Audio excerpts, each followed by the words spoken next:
And good morning. I'm Jay Cleveland Payne, and this is Things You Might Have Heard. This is for the day that is today. It happen to be Tuesday, May 23rd, 2023. I am here to give you your news side piece dose of the day. As your supplemental news source, we like to fill you in on the best in information, politics, current events, and pop culture, and things that might not make it to the mainstream media evening newscast. These aren't the things that Rachel Maddow took her time. She only does one day a week, so she can only get so much in her time. But we give you what we can to give you what we can. Some of the big stories with a bit of extra perspective from a guy who actually has a news background, and some of the lesser stories, some of the weirder stories that get missed that, are kind of interesting, and you tell us that is what the case is. You literally vet the news stories. We'll explain more of that about the process. Simply, you go to our feeds on Facebook and Twitter, and you help us pick the stories. We'll explain more deeper in detail in that once we get past the headlines, get those first. But let's do that. And we'll remind you that because we want to keep this thing on track, you can stop by our website when you want a chance to see what we do all behind the scenes at thisistheconversationproject.com. We'll talk more about that, more salesy stuff in a bit, but we have back there other programs we could create, ways you can help support the show, and just kind of the back catalog of stuff we do. Thank you so much for joining us. We have a little bit of a technology thing going on. Hopefully things are in sync. Hopefully things don't sound too bad. We plugged in some new things and fed the squirrels. So the wheels are going. So we'll see how this goes for today. Send me some comments either live if you're watching this live or in the ether of the replay of how it worked out for you, and we will do what we can to adjust on the fly if possible. Let's get to the stories for today. 8 of them vetted by you, curated by me. Starting off with this story that we knew was coming. One of the worst kept secrets in politics is Tim Scott says GOP voters have a hunger for positive conservative message as he declares his 2024 candidacy. Now, let me go back to my time spending hard time, if you will, in conservative talk news. As if you can watch this video, a black person who actually leans more or less towards the conservative side, not quite a Republican, but, right of center, I can tell you that Republican voters, GOP voters, love them some black candidates. They love Herman Cain. They loved Herman Cain. They love Ben Carson.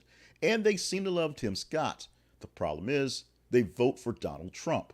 So there is your rub on that end. Tim Scott wants to be non-Trump. He wants to use his story, his message, how he actually pulled himself up from bootstraps, raised by a single mother in poor poverty, and found a way to become a senator. Now, remember, he was actually appointed senator. He was actually a representative, but that's beside the point. Tim Scott wants to be your second black president, third if you count Clinton, and we'll see what chance he has. The problem is Donald Trump ain't going nowhere, and Ron DeSantis says when Donald Trump goes, he's going to take that spot. We will see what's going on. 2 people from South Carolina going for that, both Nikki Haley, former governor, and Tim Scott. We'll see what that means for the big grand scheme of stuff. Our next story for the day, Russian TV celebrates as it reports the capture of Bakhmut, comparing it to Berlin in 1945. Sorry for the little giggle there. Russian TV says they have basically captured Bakhmut. Now, the president of the nation of Ukraine is saying, not quite, but they pretty much destroyed it, so there you go. Bakhmut has become a symbol for the Russian aggression against the Ukrainian, a war, if you will, where they've just wanted to capture this one tiny place. It actually has some value, some actually decent value as a place in the war. At least it did till they shelled it to pieces. There are literally no civilians left there, nothing but troops. And as the Russians actually say they've captured it, they also seem to be leaving it because there's nothing there for them to do but wait around and be shot by the last batch of Ukrainians who are there. We'll see what this plays out into the mainstream media, how this actually works out. But in the meantime, Russia has this as a win. At least they tell us it's a win. While Ukraine is saying they're still holding on to it, it's not quite there, and they're still fighting back. Still waiting for that spring offensive whenever it comes, as summer makes its way across the world, the northern hemisphere at least. But we're still waiting for that spring offensive that's supposed to overtopple things. I think the big story we'll probably talk about later is the Ukrainian squad that infiltrated Russia and the Russian forces who are fighting against for freedom up there. We'll probably pop that tomorrow if you deem it conversational in our news feeds. Today, We'll talk about this story from yesterday. Uber suspends its DEI chief after she hosted events titled "Don't Call Me Karen." And why I have Pearl Jam in the back of my head, it's just what I do. But a person named Bo Young Lee, she's Uber's chief of diversity, equity, and inclusion, suspended after having these conferences, these little events. Uber will lose its license to operate in London at the end of the month. DoorDash found a way to make it profitable for food delivery, so that keeps them out of that. And these events called "Don't Call Me Karen" in April, and one actually last week, were right now the biggest things that are going on.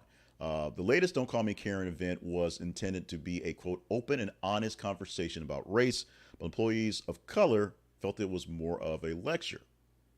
The CEO and chief people officer asked Lee to go on leave following complaints. Of course, we know what the term Karen is, and it's explained in the article because you have to do that for pure journalism. And it's just a weirdness that that one should call it this, because it seems pretty offensive on that case. And two, the actual content of the seminars did not quite go down the way they should. There should have been inclusivity, and it turned out to be just pretty much offensive. Let's move on to the fourth story for today. A judge enters not guilty plea for suspect in stabbing death of 4 University of Idaho students. Brian Kohlberger, 28, charged with burglary and 4 counts of first-degree murder in connection with the slayings of Madison Mogan, Kaylee Conflazles, Xana Kernodle, and Ethan Chapin at a rental house near the University of Idaho campus in Moscow, Idaho. He was set before a judge yesterday. The judge asked for his plea. He stood silent, so the judge put in his plea of not guilty. We will have this one go on. This seems like one of the worst true crime shows ever. It just has all the cheese and all the kind of bluster of something like that. This is an actual crime going on like now. This is not 10 years later with Dateline doing an expose on it. This is not the the pesky DNA guy saying, the pesky DNA. This is, real time. And it is just so bizarre watching it happen.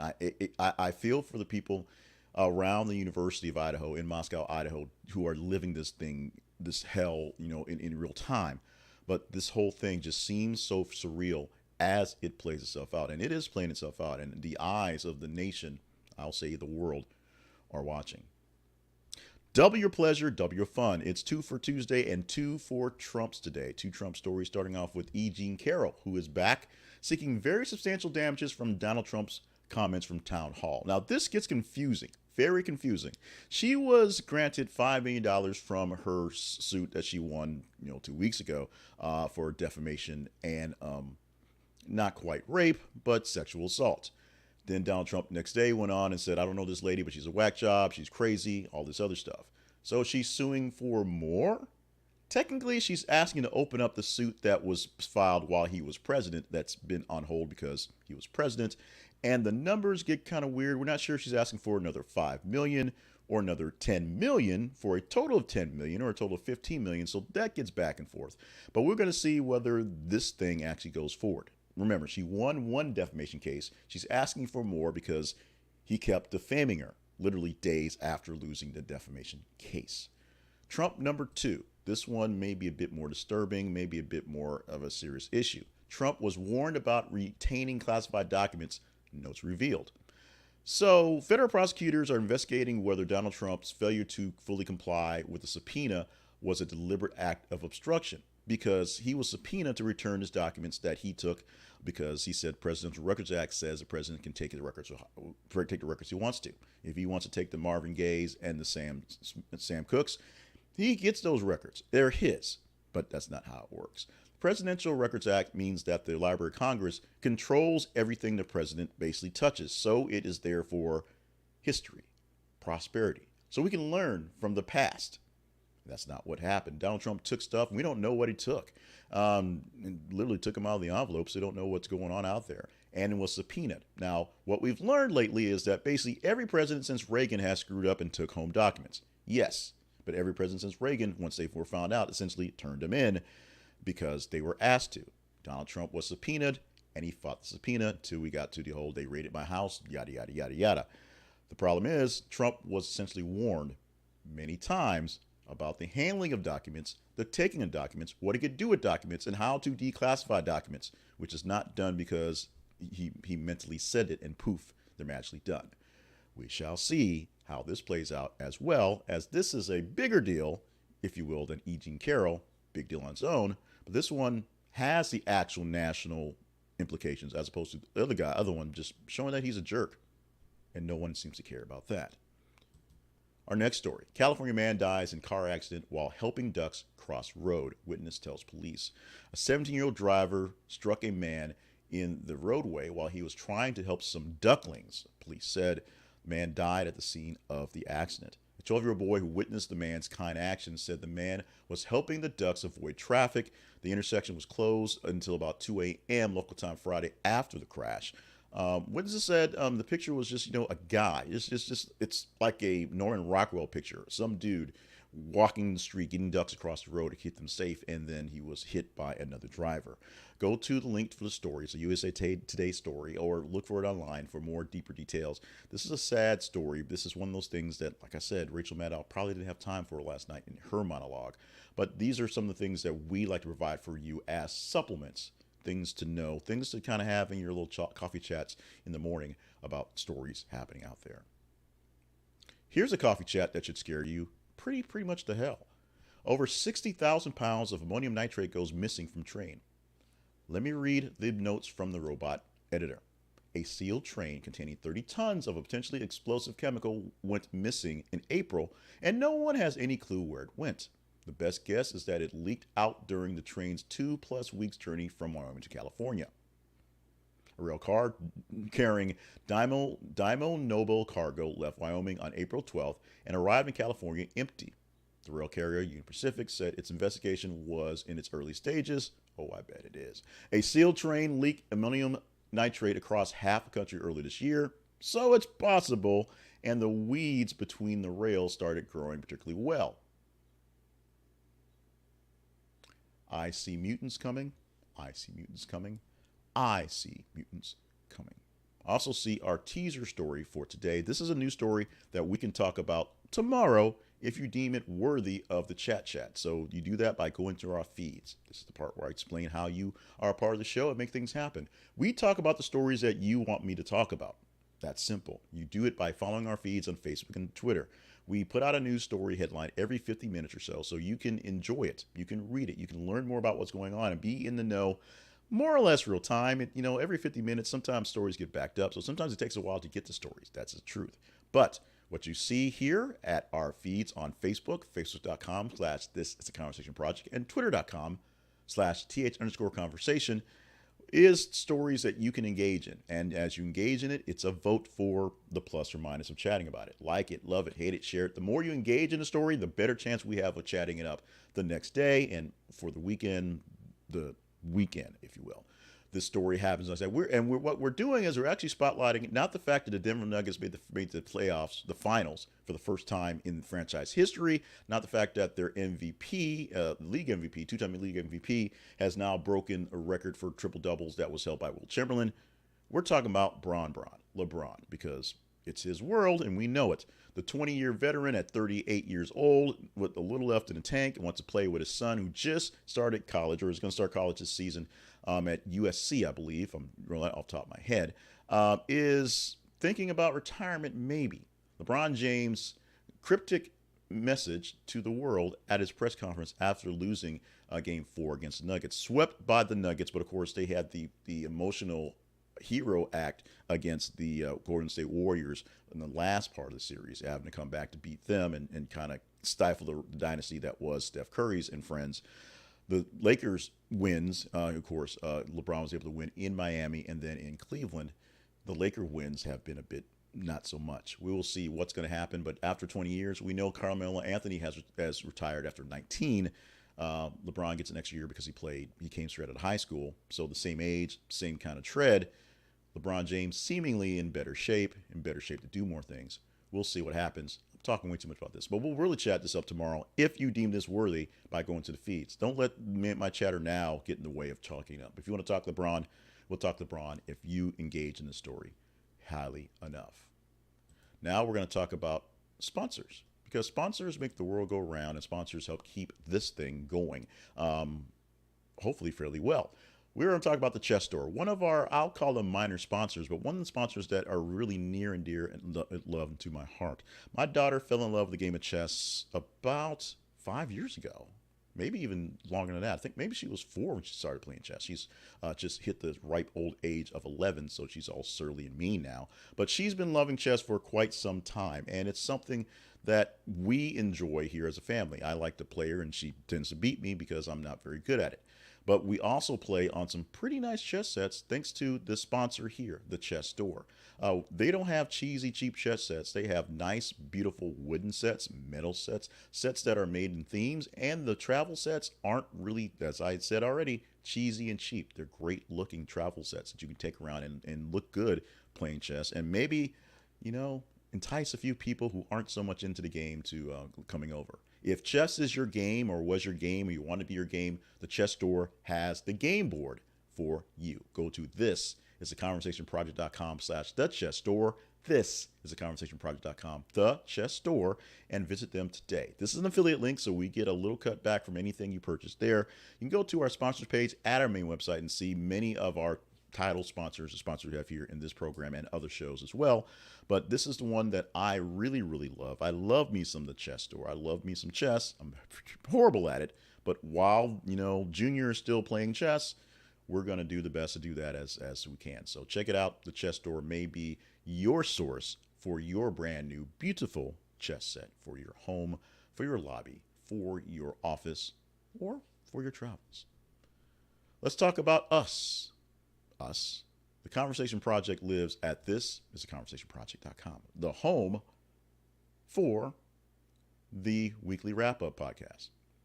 The Weekly Wrap-Up Podcast is essentially this thing, except we go straight by the stats. We give you the top 10 stories per the numbers of actual numbers. We take your account directly into what's going on, not just me curating stories. So today I gave you 8 stories. Those 8 stories came from the top 15. So I looked at top to bottom. Tim Scott was actually number 15, but we did it first because it's kind of important. Tim Scott probably won't make the weekly wrap-up based on those numbers, but we'll see what happens come Friday and Saturday when we produce that show. Also, the newly redubbed show, which is now the story of the week, one story from the top 10, which we'll go deeper into. That comes out as well.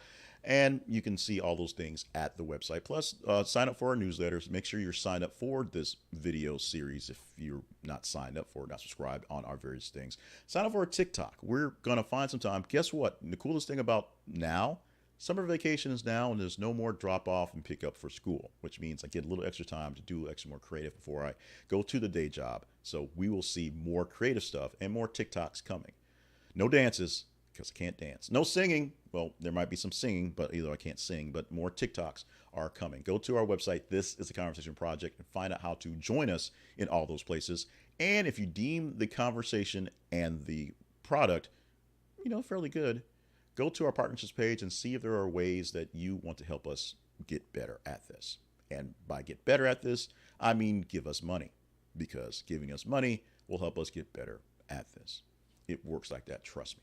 But we live at theconversationproject.com. The best thing you do is, of course, follow us on our feeds and tell us what stories to get into and engage with us and share the podcast, share the video, share the love, share what we got going on to the world. But you can share some funds as well. It would help. Let's get on with it. Now that we've done all the salesy stuff, it is time to have some fun. Fun things for today, starting off with the birthdays for May 23rd.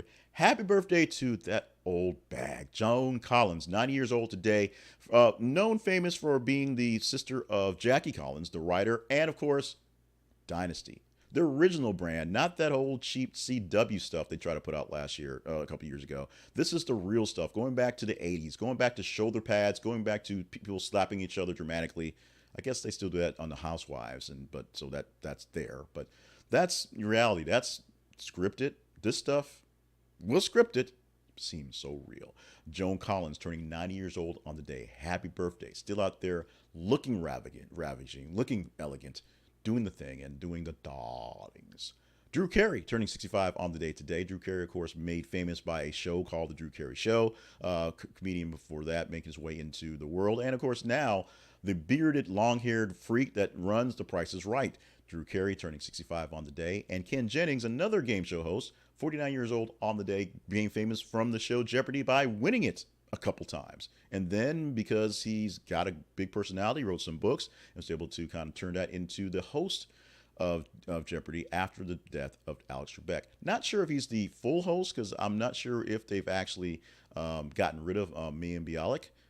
She's no longer, she's not doing parts of it or something like that. So Ken Jennings may be the official host of Jeopardy, doing the primetime thing they just had on TV and doing most of the work so far.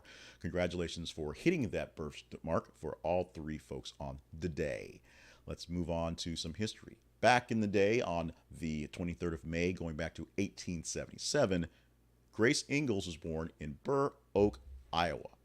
6 months later, the Ingalls family returned to Walnut Grove, Minnesota, where they were from, which may sound familiar. Grace's sister, Laura, made the Ingalls famous with her books Little House on the Prairie, which turned into a TV series of the same name from the Little House on the Prairie book. There are a lot of Little House books, Little House in the Big Woods, Little House, all these things like that. Laura Ingalls Wilder be able to capitalize on that one. In 1929, the first talking cartoon of Mickey Mouse, called The Carnival Kid, was released. And in 1934, this is one of the, if you like true crime, you got to really go to the real stuff, the big stuff, the old stuff, the classics. Bank robbers Bonnie and Clyde were ambushed by police and killed in Black Lake, Louisiana. One thing that came about from Bonnie and Clyde being killed in Louisiana is something called Bonnie and Clyde Trade Days. They actually made a flea market that came out once a month near Black Lake, where people come out to Bonnie and Clyde because it's a steal what you find at Bonnie and Clyde. This is one of the most classic and just coolest, even though it's really bloody and deadly, stories of capers of old-time criminals from back in the day. If you don't know the story of Bonnie and Clyde, check it out today. It's a page-turner even in 2023. On this day, May 23rd, we celebrate Lucky Penny Day. Find a penny, pick it up, all day long you have good luck, or something like that. Do you have a lucky penny? Do you hate pennies? Pennies are not exactly the staple they were, 100 years ago, or even 10 years ago, or even a few years ago. Pennies are essentially the bane of the existence of money right now. So if you have a penny and you find it lucky, hold on to it tight, because you may be the only person. Trying to trade in pennies for real money is a pain to shook us these days, and it is what it is. But today, we're going to give it some love. Love to the penny, the lucky penny, of course, on this day. And finally, one more thing you might not have heard. This is a big one. Every once in a while, less often than a few years ago, you'll open a bag of potato chips and see one which isn't like the others. It's greenish, especially around the edges. Why? Potatoes grow underground and are shielded from sunlight, usually. Sometimes parts emerge above ground and those sections turn green as chlorophyll develops. Most green potatoes don't make it to the stores, but on occasion, a green tinted potato may find its way into a potato chip factory, and eventually, a slice may sneak into a bag of chips. Chlorophyll is non-toxic and harmless, but as the website Mental Floss points out, in a process of potato going green, conditions are also right for it to synthesize more of a poison called solanine. Solanine, in large amounts, is really bad for you. It can cause vomiting, diarrhea, headaches, and even paralysis of the central nervous system, much like Olean did, but that's a whole other story. But you don't have to worry too much. One would have to eat about 20 or so green potatoes in a day to fall ill. That are full green potatoes, not one or two green chips. A medium-sized potato yields about 36 chips. There you go. So it's safe to say that if you ate 720 potato chips in a day, you're going to get sick, even if the chips aren't of the green variety. So if you come across a green chip, you're probably okay. We'll go with that. And we'll go with that as we wrap up on this day. at least while we speak these words. It is still Tuesday, May 23rd, 2023, as I wrap up the video. So maybe you're watching this on this day. Maybe you watched it live as I did this. Maybe you're going to listen to this in the future on the podcast. Thank you so much for being a part of the family, part of the show, being with us for all the grand things that you do for everyone and for us in the short term, because we need the eyeballs. We need people watching what's going on. My name is Jay Cleveland Payne. Thank you so much for being here with us. It's lovely to have you here with us on any day, and so to be here any day with you. So make sure you are staying hydrated. The water bottle already made an appearance on the video early. Stay limber and on task for all the grand things we need you to do for the world. The people out there that need you to show up for work, need you to be there in their lives. Sometimes you may find you are the one thing that makes a difference that no one else can figure out why. You do the one simple thing that makes there. There was a person at work as I'm going along today. There was a guy at work, a manager at work, who I didn't even work for. But every so often when I was having a bad day, the news was bad, the producing was bad, my talent was bad, and I was having a rough day just dealing with stuff, he would throw out, a compliment for some really randomish thing, something that was extremely small, like hey, thanks for showing up at the remote and picking up trash, or thanks for being there to turn the buttons on the knobs when the guy didn't show up, things like that, and it would make a difference. You don't know how sometimes those things make a real difference. So be prepared to do those. And if you just, like being you, we like you being you as well. In the meantime, we're going to wrap up officially. Stop rambling, stop talking, and prepare for another full day work of play of posting news stories every 50 minutes. So we are doing that. We're posting stories right now. You just need to go to our feeds on Facebook and Twitter and engage. The more engagement you get, better chance we have to talk up a story. Will we be talking up the basketball legend of Mr. LeBron James tomorrow? Only you can tell us that story. We'll see you tomorrow. Thank you so much.